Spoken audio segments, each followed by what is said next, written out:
Tout le monde connaît plus ou moins l'histoire du capitaine Alfred Dreyfus, condamné à la prison à perpétuité en 1894, rejugé en 1899 dans un contexte social électrique, puis finalement acquitté le 12 juillet 1906, entre division, opinion, fake news et pamphlets décisifs, la presse a joué un rôle majeur.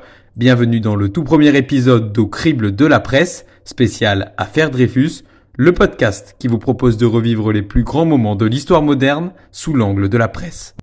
Au crible de la presse. Bonjour et bienvenue dans ce 13h. Va, pleure pas, lève là ton canard. Pour être un bon journaliste politique, il faut certes avoir de la distance. Et là, c'est le drame. Perroquet, vous n'êtes qu'un perroquet, monsieur. Au crible de la presse.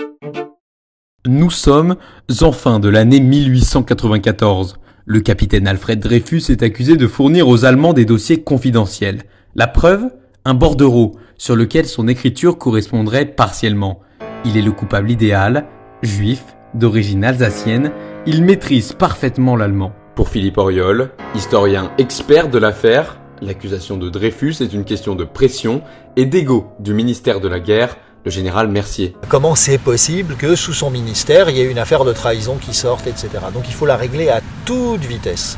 Donc le premier qu'on va lui présenter, il va le prendre. Et il va tenir le truc secret hyper longtemps. Et si la presse, encore une fois, s'il n'y avait pas eu une fuite dans la presse, c'est-à-dire que la presse n'avait pas révélé le truc, il n'en aurait pas parlé du tout. Il se serait démerdé très longtemps jusqu'au dernier moment. Arrêté le 13 octobre 1894, le capitaine Dreyfus est placé en détention en attente de ses aveux.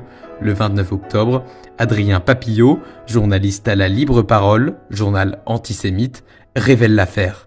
Depuis la loi du 29 juillet 1881, la presse est libre. Sans risque de censure, elle monte au créneau et se déchaîne. Les violentes campagnes contre Alfred Dreyfus s'enchaînent sur fond d'antisémitisme. Plusieurs titres, comme L'Autorité ou Le Temps, journaux majeurs de la Troisième République, rejoignent la Libre Parole et s'acharnent contre le capitaine Alfred Dreyfus. Chaque jour, il diffuse des dizaines de caricatures, de chansons antisémites et des histoires plus diffamantes les unes que les autres sur le capitaine. La Croix maintient ses opinions, il ne devrait pas y avoir de juifs dans l'armée française. Avant même le procès, le général Mercier, ministre de la guerre, déclare dans le Figaro que Dreyfus est coupable. Dans le Gaulois, Arthur Meyer lui répond « Quelle liberté restera-t-il au Conseil de guerre appelé à juger ce prévenu ?» Pour la première fois, des éditorialistes s'opposent à travers les journaux. La grande question, le procès doit-il se tenir à huis clos ? Paul de Cassagnac, directeur de l'Autorité, veut un procès public. Il écrit dans son journal que le huis clos va permettre l'acquittement de Dreyfus car le ministre est un lâche. Les Clercs se positionnent pour un procès sans public, tout comme la Croix qui titre « Le huis clos ou la guerre ». L'ouverture du procès approche. Le 19 décembre à 13h, Dreyfus est présenté au Conseil de guerre. Les débats restent secrets et la presse ne peut relayer la teneur des échanges.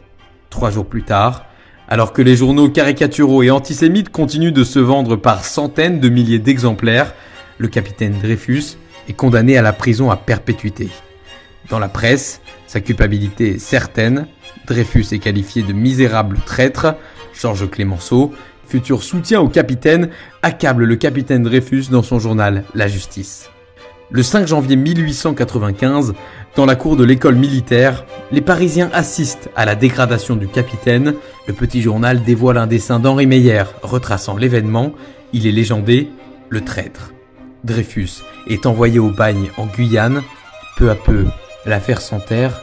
Tous pensent que le capitaine finira sa vie en prison. Mais Mathieu Dreyfus, frère aîné du capitaine, est convaincu de son innocence et il compte bien le prouver. Rendez-vous la semaine prochaine pour la suite d'Au crible de la presse spéciale Affaire Dreyfus.